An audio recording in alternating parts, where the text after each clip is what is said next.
For this review we take a look at two new models from NZG. They are small wheel loaders and they come in different packaging, but the logo on the boxes shows you they come out of the same stable, and that's the Wacker Neuson group.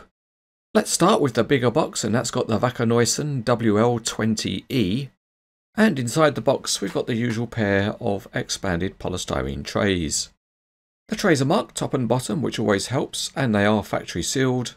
So here we're using a knife, or I suppose if your nose is very sharp you could use that. With the lid off, there is the model waiting to be set free. The real machine weighs only around 2.5 tons, and this model is in 1:32 scale. Hidden in the box there's also a spare part, and that's an extra beacon light for the roof. The second model comes in very different packaging, and it's the Weidemann WL20e Hof-Track. As we will soon see, this model is very similar to the Wacker Neuson model, and it comes with the same beacon light spare part. But there's no assembly to do on these models because they are complete out of the box.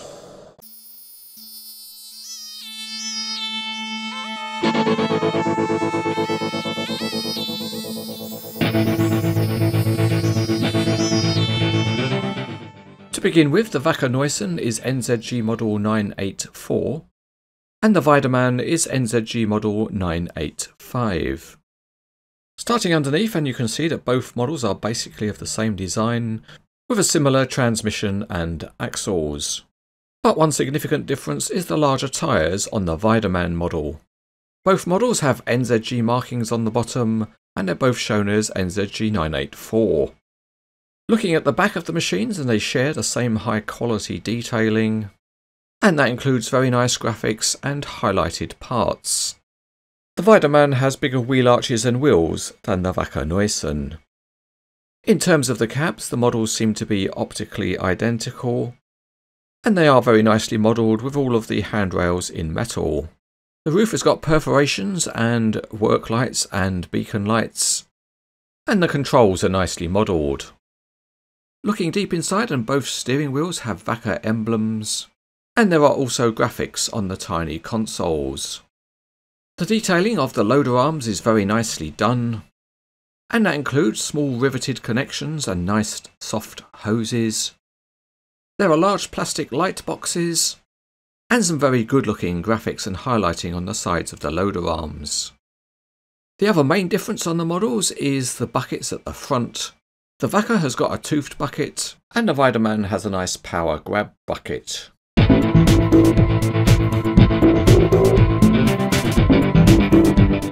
Both these machines are unique in that they are electric vehicles, and you can test that out by listening to how quiet they are.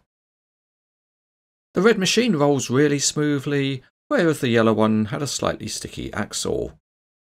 For the steering, they both steer across the pivot point, and the angle they can achieve is excellent. It's really tight. So in that way they do demonstrate the flexibility of the real machine. Although with turns that tight, you wouldn't want to be doing it at any speed.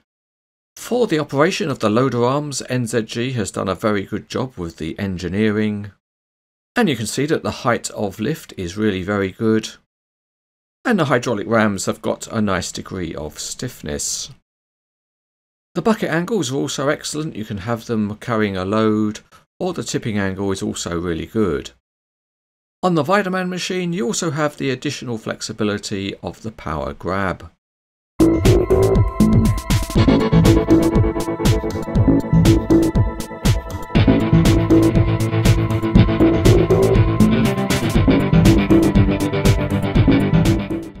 These are two very nicely made models, well up to NZG's high quality standards.